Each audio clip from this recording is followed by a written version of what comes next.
The smell of motor oil and burnt rubber hit Frank like a fist to the gut as he stood outside the weathered garage door, his calloused hand trembling against the rusted metal handle. 25 years had passed since he'd last touched this door, but the weight of his mother's final words still pressed against his chest like a stone. Behind this door was the photo, the one thing she'd begged him to come back for, the promise he'd made while holding her frail hand in that sterile hospital room. "Stay with me on this one." Frank's boots crunched against the gravel as he took a step back, studying the abandoned garage that had once been his father's kingdom. The red paint had faded to a dusty pink, peeling away in strips that reminded him of sunburned skin. Weeds pushed through cracks in the concrete, nature reclaiming what man had built. But somewhere inside, buried beneath a quarter-century of dust and memories, was the photograph his mother had hidden there the night before everything went to hell. The year was 1975, when Frank first learned what it meant to ride. Not just to straddle a motorcycle and twist the throttle, but to truly ride, to feel the machine become an extension of your body, to taste freedom in the wind that whipped past your face at 70 miles per hour. His old man had taught him on a beat-up Harley-Davidson Panhead, the same bike that now sat under a tarp in the corner of this very garage. At least Frank assumed it was still there. He hadn't had the courage to look yet. His father, Big Bill Morrison, wasn't just any biker. He was a founding member of the Devil's Own MC, back when motorcycle clubs were about brotherhood and the open road, before the drugs and violence turned everything dark. Frank could still picture him clearly, 6'4", arms like tree trunks, beard down to his chest, but with eyes that crinkled when he smiled. Those eyes had looked at Frank's mother, Sarah, like she was the only thing in the world that mattered. The garage door groaned as Frank finally pulled it open, 30-year-old hinges protesting the disturbance. Dust particles danced in the shaft of afternoon sunlight that cut through the darkness.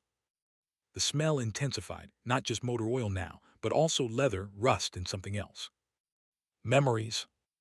They had a scent all their own, Frank realized, like old newspaper and regret mixed together. He stepped inside, his eyes adjusting to the dim light.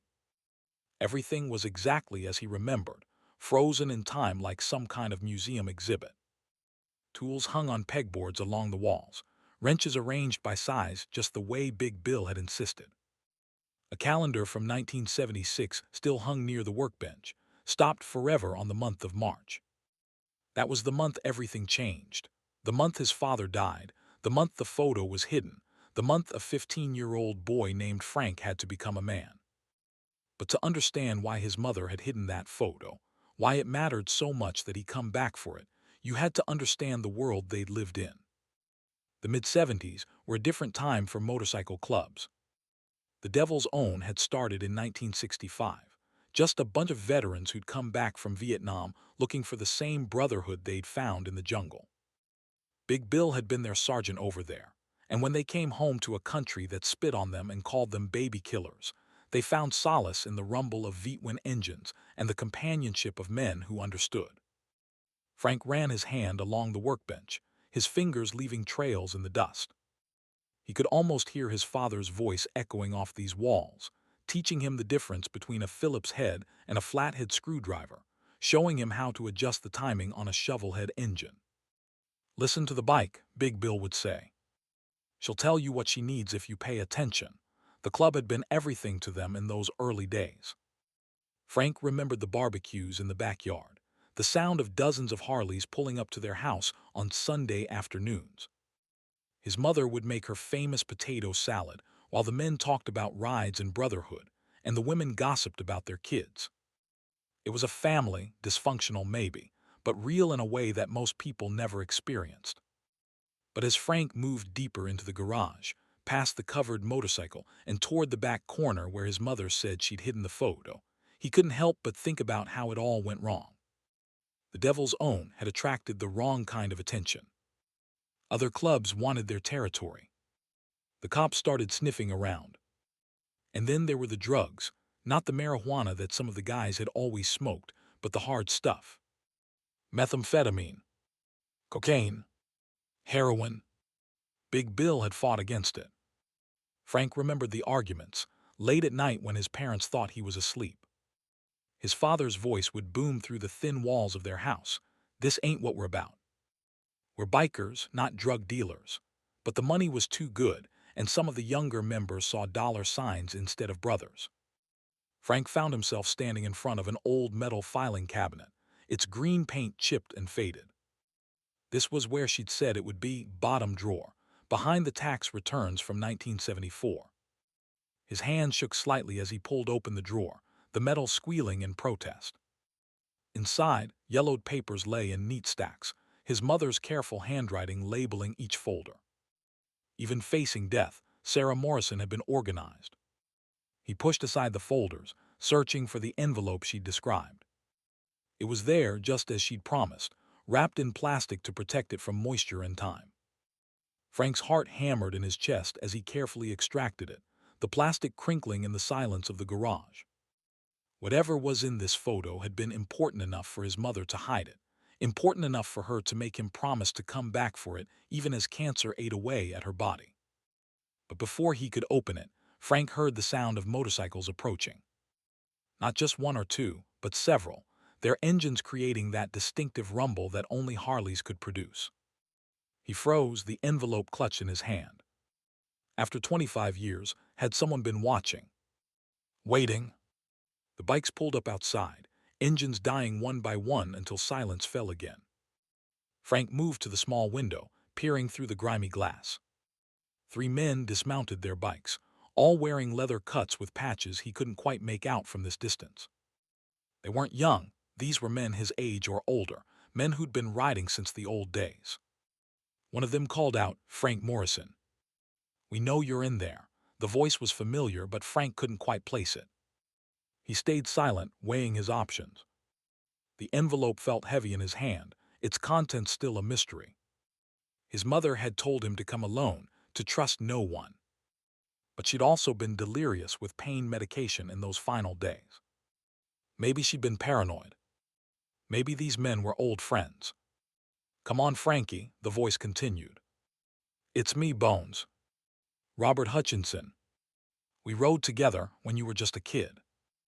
Your old man saved my life in Nam, Bones." The name brought back a flood of memories. Skinny guy, always laughing, could fix any bike blindfolded. He taught Frank how to wheelie in the church parking lot when he was 13, much to his mother's horror. If anyone from the old days could be trusted, it was Bones. Frank made his decision. He slipped the envelope inside his jacket and walked to the door. The 3 men stood by their bikes, and now he could see their patches clearly. They still wore Devil's Own colors, but the patches looked as old as the men wearing them. "Jesus Christ," Bones said, a grin spreading across his weathered face. "Little Frankie Morrison. You look just like your old man." The other 2 men Frank recognized now, Turtle, who'd gotten his name because he was slow to anger but vicious when riled, and Memphis Mike, who'd come up from Tennessee with nothing but a bike and a guitar.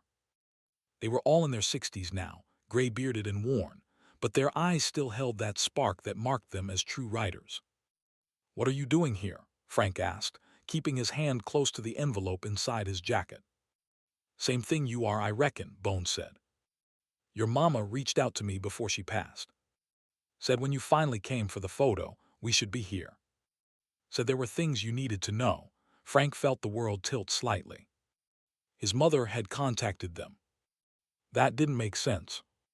She'd been so insistent that he come alone, that he trust no one. Unless she'd known something he didn't. "How did you know I'd come today?" Frank asked. Memphis Mike chuckled, a raspy sound. "We've been taking turns watching this place for 6 months. Figured you'd show up eventually. Sarah said you were stubborn like your daddy, but you always kept your promises." "Look," Turtle said, speaking for the first time, his voice like gravel in a cement mixer. "We ain't got much time. There's others who want what's in that envelope. Others who have been waiting a lot longer than us. We need to get somewhere safe to talk." Frank's hand tightened on the envelope. "What others? What the hell is going on?" Bones stepped forward, his expression serious now. "Your old man didn't die the way you think he did, Frankie. That photo your mama hid. It's proof. Proof that could bring down some very powerful people. People who have spent the last 25 years making sure it stayed buried. The pieces were starting to come together in Frank's mind, but the picture they formed made no sense. His father had died in a motorcycle accident, ran off the road late one night, hit a tree. It had been ruled an accident by the police. Frank had seen the report himself when he'd gotten old enough to ask questions. "My father crashed his bike," Frank said. "I was there when they brought him home. You saw what they wanted you to see," Memphis Mike said. "Big Bill was murdered, son. Set up by someone inside the club. Someone who's still alive. Someone who's probably on their way here right now." Frank's mind raced. If what they were saying was true, then everything he'd believed for the last 25 years was a lie. His mother must have known, must have had proof, and she'd hidden it to protect him. But protect him from whom? "We need to go," Bones said urgently. "There's a place about an hour from here. Old clubhouse we keep off the books. We can talk there, figure out what to do next." Frank looked at the three old bikers, men who'd ridden with his father, who'd been part of the family he'd lost. Every instinct told him to run, to take the photo and disappear. But his mother had contacted them. She'd trusted them enough to bring them into this. "All right," Frank said. "But I ride alone," Bones grinned. "Wouldn't have it any other way." "You got a bike?" Frank shook his head. He'd flown in, rented a car. He hadn't ridden in years, not since. "Take your daddy's," Turtle said, nodding toward the garage. "It's been maintained. We've made sure of that." Frank turned back to look at the covered shape in the corner of the garage. His father's panhead, waiting all these years. He walked over slowly, grabbed the edge of the tarp and pulled. The bike was perfect, its black paint gleaming even under the dust, chrome pipes catching what little light filtered through the windows. Someone had indeed been taking care of it. "She's got gas and a new battery," Memphis Mike said. "Fire her up." Frank straddled the bike, feeling the familiar weight settle between his legs. The key was in the ignition, right where it always was. Big Bill never worried about thieves. Nobody in their right mind would steal from the devil's own. He turned the key, hit the starter, and the engine roared to life, that distinctive Harley sound filling the garage. For a moment, Frank was 15 again, sitting on this very bike while his father stood beside him, teaching him to feel the clutch, to respect the power. "A bike ain't just metal and rubber," Big Bill had said. "It's freedom. It's brotherhood. It's life." Frank walked the bike out of the garage into the afternoon sunlight. The three old bikers mounted their own rides, Bones on a classic Softal, Turtle on a Road King, Memphis Mike on a beat-up Sportster that looked like it had seen every mile of highway in America. "Stay close," Bones called over the engine noise. "And Frankie, whatever happens, that photo doesn't leave your possession. Your old man died for what's in that envelope. Your mama spent 25 years protecting it. Now it's your turn." They pulled out onto the road, four bikes in formation, and Frank felt something he hadn't experienced in decades, the sense of belonging, of being part of something larger than himself. The wind whipped past his face, carrying the scent of pine and distant rain. The bike beneath him purred like a living thing, his father's bike, carrying him toward answers he wasn't sure he wanted to know. They rode for 40 minutes through back roads Frank remembered from his youth, past the old swimming hole where club kids would spend summer afternoons, past the church where they'd held his father's funeral. Memory Lane had never been so literal. Finally, Bones led them down a dirt road Frank didn't recognize, trees pressing close on both sides, until they came to a weathered building that looked like it had been forgotten by time.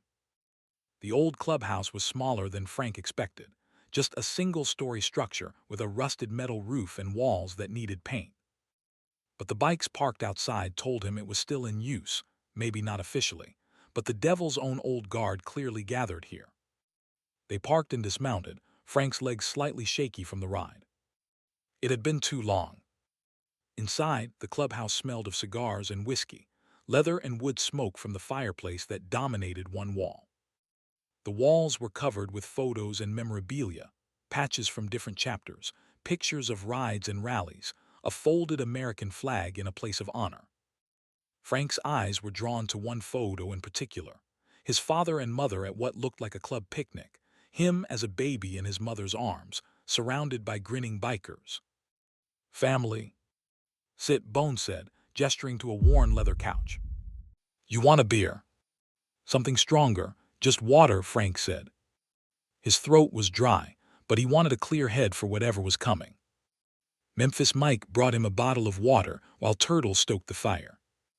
Bones sat across from him in a cracked leather chair that had probably been there since the 60s. "All right," Bones said. "First things first. You got the photo." Frank pulled the envelope from inside his jacket, still wrapped in its protective plastic. "I haven't opened it yet." "Good instinct," Bones said. "Once you see what's in there, there's no going back." "You sure you want to know?" Frank thought about his mother, dying in that hospital bed, gripping his hand with what little strength she had left. "Promise me," she'd whispered. "Promise me you'll go back for it. When you're ready. When enough time has passed.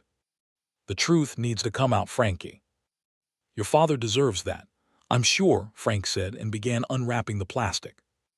Inside the envelope was indeed a photograph, but also several folded documents.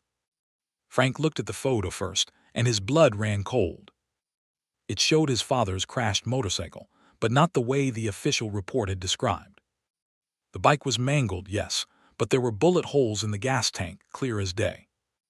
And in the background, partially visible, was another motorcycle, one with distinctive custom paintwork that Frank recognized immediately.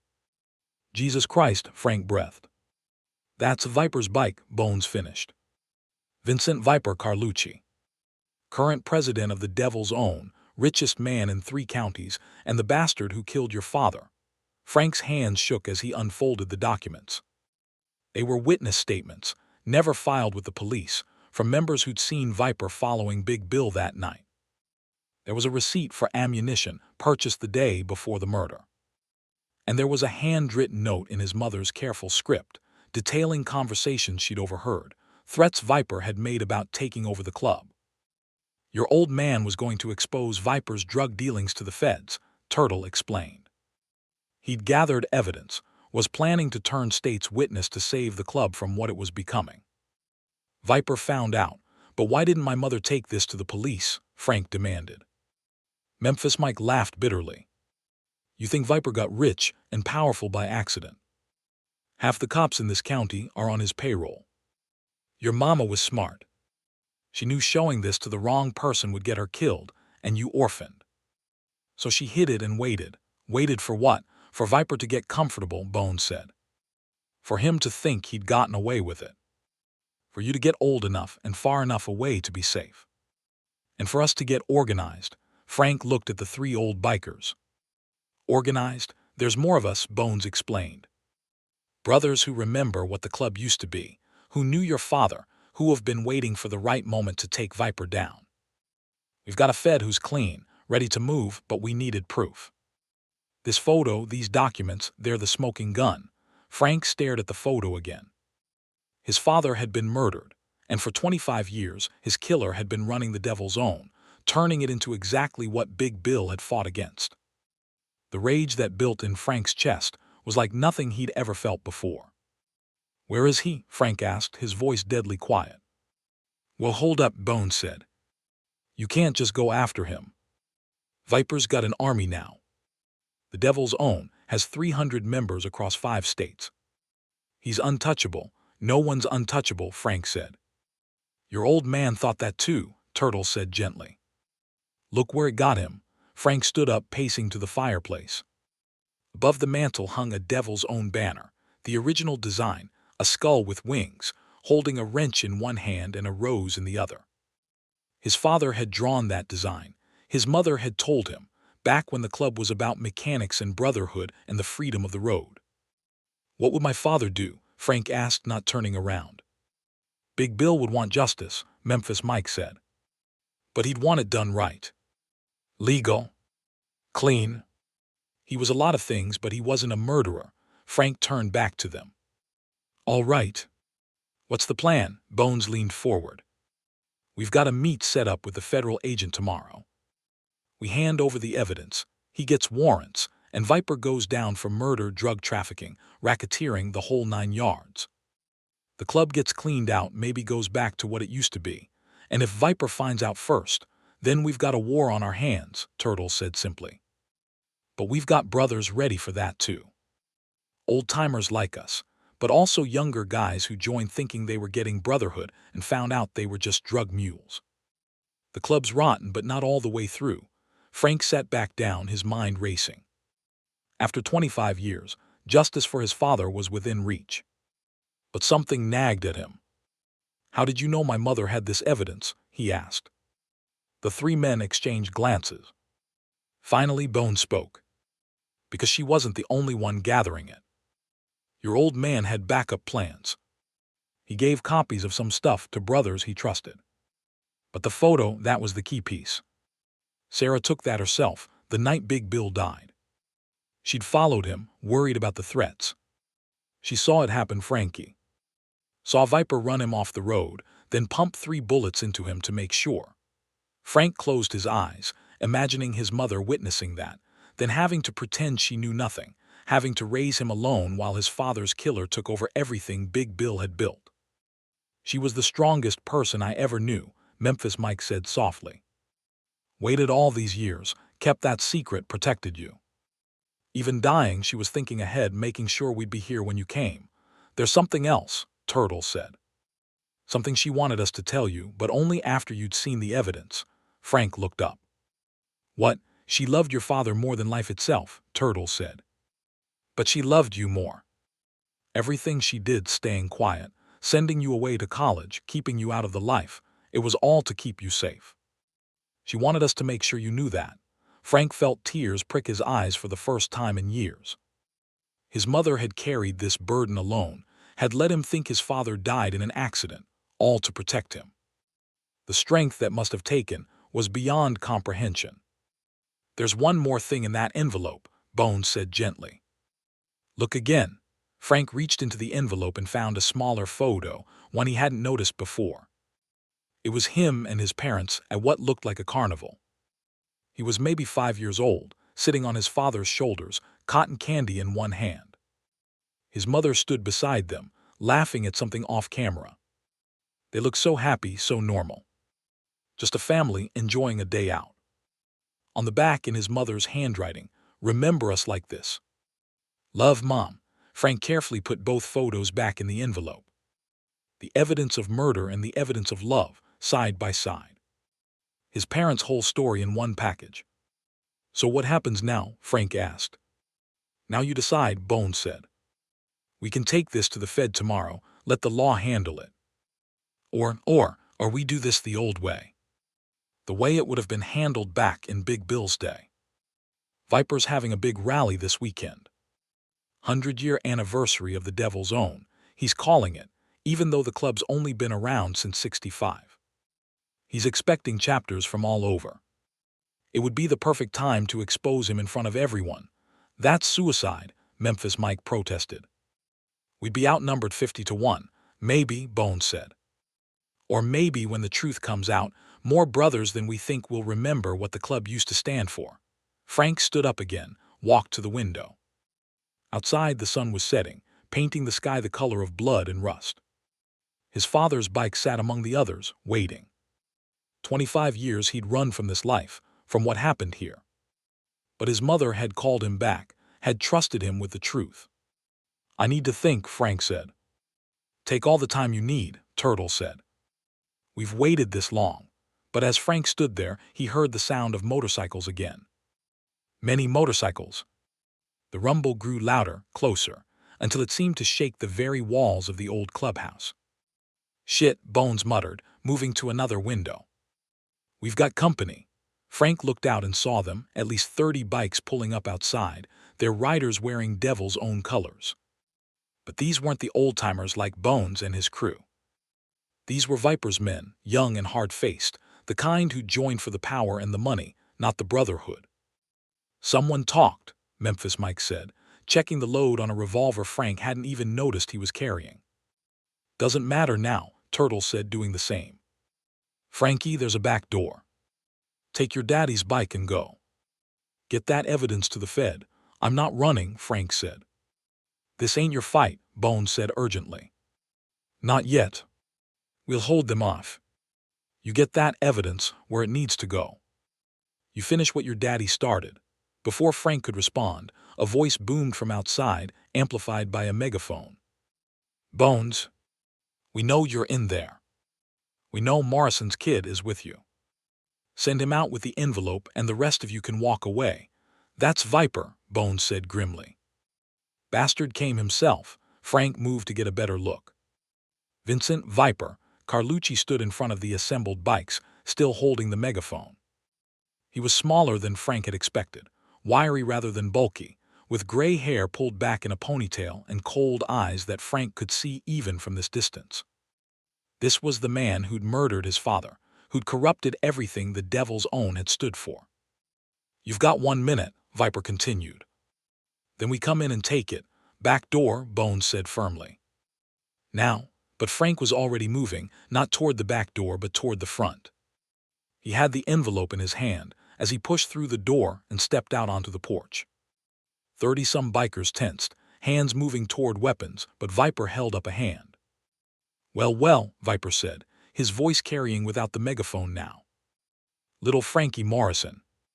You look just like your old man did when I put 3 bullets in him. The admission, so casual, so public, sent a ripple through even Viper's own men. Some of them hadn't known, Frank realized. They'd bought the accident story too.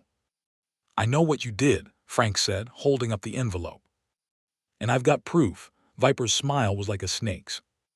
That's why I'm here, kid. Hand it over and you can ride away. Hell, I'll even let you keep your daddy's bike. Call it a gift. You want it, Frank said. Come and get it. He opened the envelope, pulled out the photo, and held it up so everyone could see. The bullet holes in Big Bill's bike were clearly visible even in the fading light. This is what Viper did to my father. To your brother. He murdered him because my dad was going to expose the drug dealing, the corruption. Everything the Devil's Own wasn't supposed to be. Bullshit, Viper snarled, but some of his men were muttering now, looking uncertain. Frank pulled out the witness statements next. I've got testimony from brothers who saw Viper follow my father that night. I've got proof he bought the bullets. I've got everything. Dead men don't testify, Viper said, drawing a pistol. But before he could aim it, one of his own men spoke up. That true, Viper? You killed Big Bill. Frank recognized the speaker, a grizzled biker in his 50s who must have been around in the old days. Others were nodding, looking troubled. Big Bill was a legend, another said. He founded this club. He was a rat, Viper spat. He was going to bring the feds down on all of us. No, Bones said, stepping out onto the porch beside Frank. He was trying to save the club from what you turned it into.